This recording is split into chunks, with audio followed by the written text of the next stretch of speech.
Hello everyone, मैं हूं Bharti. Welcome to my channel. I hope कि आप सब लोग अच्छे होंगे, अच्छी अच्छी स्टोरीज जो है वो सब रहे होंगे और मुझे बता रहे होंगे।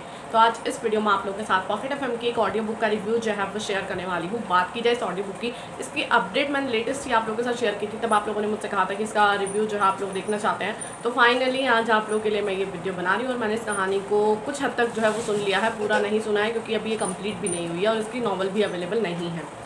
ठीक है, तो जिस स्टोरी की मैं बात कर रही हूँ उसका नाम है तेरी गिरफ्त में, और इसकी जो ऑथर है उनका नाम है दिव्या मेहता, और जो इनके वॉइस आर्टिस्ट हैं उनका नाम है ग्रोवी साउंड्स।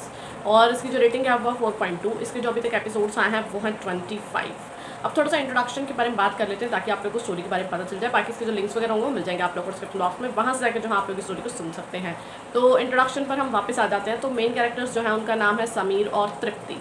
ठीक है, तो इंट्रोडक्शन में कुछ इस तरीके से बताया गया है कि अपने पिता की मौत के बदले का जुनून समीर के दिल और दिमाग पर कुछ इस तरीके से छाया है कि उन्हें सही और गलत में फ़र्क दिखना ही बंद हो गया है, और वो अपने इस हालत का कसूरवार सिर्फ और सिर्फ तृप्ति को मानते हैं, जिसे वो पूरी तरह से बर्बाद कर देना चाहते हैं। तो आखिर क्या अंजाम होगा तृप्ति की ज़िंदगी में समीर के इस बदले के जुनून का? सही बात। तो भाई ऐसी कहानी कुछ है कि 4 साल पहले कुछ ऐसा हुआ था जिसकी वजह से उन्हें ऐसा लगता है कि उन्होंने मेरी ज़िंदगी यानी तृप्ति ने उनकी ज़िंदगी बर्बाद कर दी। लेकिन हकीकत ऐसी नहीं है। हकीकत ये है कि इस कहानी में कुछ ऐसा होता है कि किया किसी और ने भी नहीं। मतलब अगर किसी तृप्ति के पेरेंट्स ने कोई गलती की है तो उसकी सज़ा तृप्ति जो है वो भुगतेगी। ऐसा ही कहानियों में दिखाया जाता है कि वो जनरेशन टू जनरेशन ना वो चीज़ें चलती रहती हैं, और ये जनरेशन वाला ही सीन यहाँ पर आप लोग समझ लो कि तो बेसिकली सीन कुछ ऐसा हुआ था कि जो तृप्ति की मॉम डैड की कार है वो समीर के मॉम डैड की कार से टकरा जाती है, और उस हादसे में तृप्ति के मॉम डैड की डेथ हो जाती है और समीर के डैड की भी ऑन द स्पॉट डेथ हो जाती है। उनकी मॉम जो है वो इस सदमे से आज तक उभर नहीं पाई है, और इन सब का कसूरवार जो है वो हमारे हीरो यानी समीर तृप्ति को ठहराते हैं। और वो अब चाहते नहीं है कि वो उनकी ज़िंदगी में कोई खुशियाँ आए, वो चाहते हैं कि मैं इसको मतलब ये कह लो कि बहुत दुख दूँ और ये जो है वो कभी भी खुश ना रहे। ठीक है, तो ऐसा ही होता है, करा तब का तब था। और देखो यार, मेरे को नहीं लगता कि ऐसा होना चाहिए। ठीक है, क्योंकि देखा जाए ना तो स्टोरी में जिस तरीके से चीज़ें दिखाई जा रही है, मतलब हर बार लड़की को क्यों टॉर्चर बर्दाश्त करना पड़ता है। कई बार तो ऐसा होता है कि उसने कोई गलती भी नहीं करी है, हालांकि वो जानता है कि इसमें उसकी गलती नहीं है, लेकिन फिर भी उसको वो टॉर्चर करना चाहते हैं, ये दिखाना चाहते हैं कि मैं अभी तक दर्द में हूँ और वो भी तुम्हारे पेरेंट्स की वजह से। अरे यार, उसमें उसकी क्या गलती है? उसके भी तो पेरेंट्स चले गए ना इस दुनिया से, वो भी तो अकेली रह गई। लेकिन इन सब चीज़ों से हमारे हीरो को कोई फर्क नहीं पड़ रहा होता, जस्ट बिकॉज उनके पास इतनी पावर पैसा होता है कि वो हर चीज़ को दबा सकते हैं। ठीक है, और यहाँ पर भी सेम चीज़ हमारी हीरोइन को छुई मुई मासूम तरीके से दिखाया गया, तो फिर वो तो कुछ बदला ले ही नहीं सकती, या फिर कह लो कि क्या ही वो रिवेंज लेंगी या क्या ही वो करेंगी। बस वो बर्दाश्त ही कर सकती हैं। कब वो स्ट्रॉन्ग बनेगी इसके बारे में हम कुछ नहीं कह सकते। तो आप लोग यही देखोगे कि हालांकि उनकी लाइफ में एक लड़का है जो उनसे शादी करना है, मतलब ये कह लो कि जिनसे वो प्यार करती है और बहुत जल्द उनकी शादी भी होने वाली है। लेकिन हमारे हीरो जहाँ पर बीच में टपक गए, तो आप लोग क्या लगता है कि ये शादी होगी? बिल्कुल भी नहीं होगी। तो अब किससे शादी होगी? हमारे हीरो से। लेकिन अगर शादी हो भी गई तो भी क्या होगा?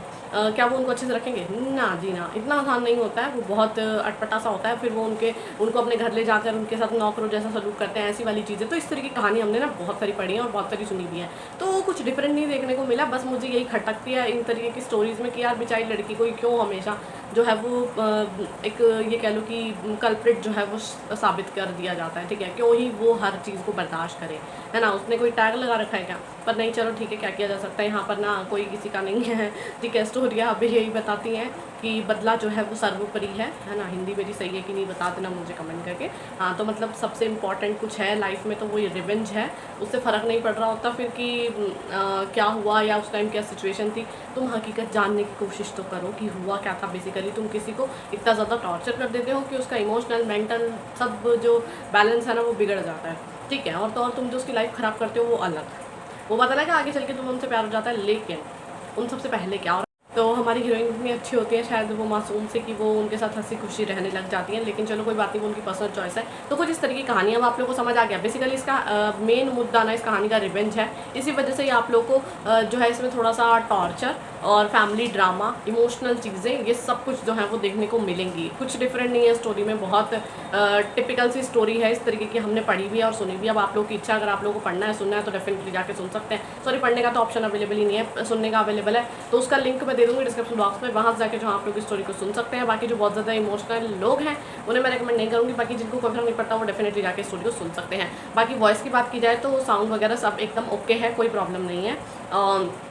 लेकिन ये डेली अपलोड नहीं हो रही है, क्योंकि मैंने लास्ट टाइम जब देखा था तब भी इसके 25 ही थे और अभी भी इसके 25 ही हैं। तो अब मैं क्या करूँ मुझे नहीं पता, और ये कब आगे अपलोड होगी, किस तरीके से हो रही है ये भी मुझे नहीं पता है, लेकिन इतने ही हैं अभी। तो आप लोग की इच्छा है, अगर आप लोग को सुननी है तो जाके डेफिनेटली सुन सकते हैं, मुझे कोई प्रॉब्लम नहीं है। अगर आप लोगों ने सुनी है तो कमेंट करके ज़रूर बताना कि आप लोग की स्टोरी जो है वो कैसी लगी और कैसी नहीं लगी, ठीक है। लेकिन हाँ, इसमें एक चीज़ अलग है, वो ये कि इसमें 4 साल का इंतज़ार करना पड़ता है बदला लेने के लिए, ठीक है। वो अचानक से उनके साथ बदला नहीं देते हैं, 4 साल बाद उनसे वो मिलते हैं। तो अब आप लोगों को समझ आ गई कहानी कैसी है।